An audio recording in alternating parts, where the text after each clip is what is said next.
Audio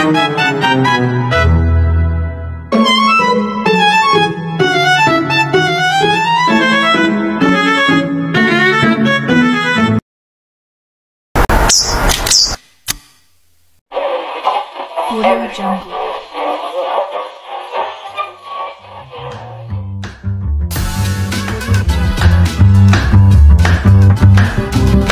Magandang araw sa inyong lahat. Ngayong araw, dadalhin namin kayo sa isang paglalakbay sa kasaysayan ng ating wika sa pamamagitan ng Dulang Pan Radio. Naglilingkod, DJ Mariel.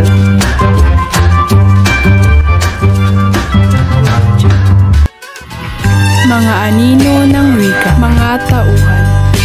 Lola Esther, isang matandang babae, tagapagmana ng mga kwento. Isabel, dalaga sa panahon ng Espanyol. Robert, estudyante sa panahon ng Amerikano.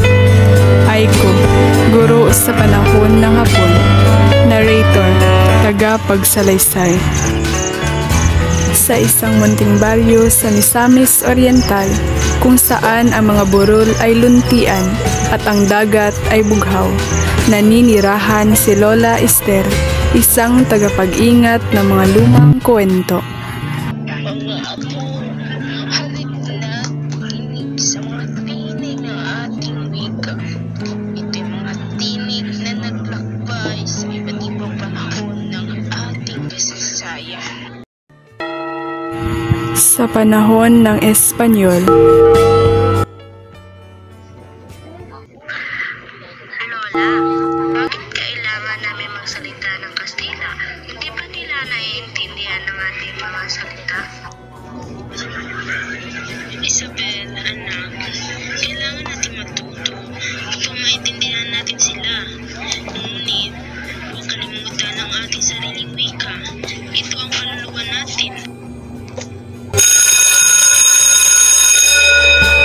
Sa panahon ng Amerikano. Good morning, teacher. Sorry, I'm late. I'm sorry because I am not very well speak in English, teacher. English? Paano ng ating awit? Ating mga tula? Sa panahon ng Hapon. Magandang araw po. Dapat nating pagyamanin ang Tagalog. Ito ang wika ng puso ng Pilipinas. Sa wakas, pinakakita na sa halaga ng ating wika. Sa panahon ng Paglaya. Malaya na tayo. Ibalik natin ang sigla ng ating wika. Ipamalaki natin ito sa buong mundo.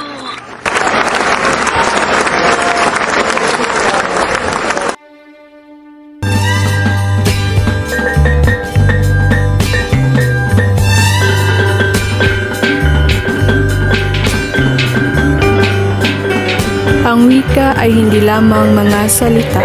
Ito ay kasaysayan, kultura at pagkakakilanlan. Sa bawat panahon, ito'y nagbago, umunlad at nanatili. Mga apos, huwag nating hayaang mawala ang matinig ng ating wika. Ipagpatuloy natin ang pag-awit, pagsayaw at pagsulat sa ating sariling wika.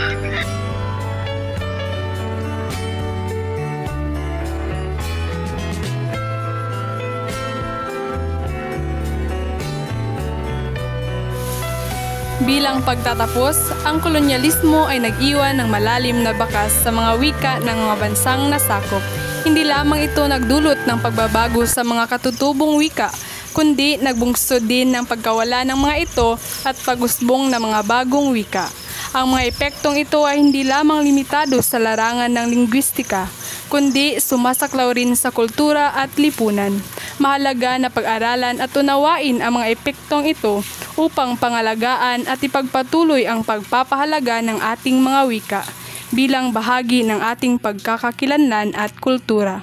Sa pamamagitan ng pagpapahalaga sa ating wika, na ipapakita natin ang pagmamahal sa ating bayan at na ipapasa natin ang mga aral at tradisyon ng ating mga ninuno sa mga sumusunod na henerasyon.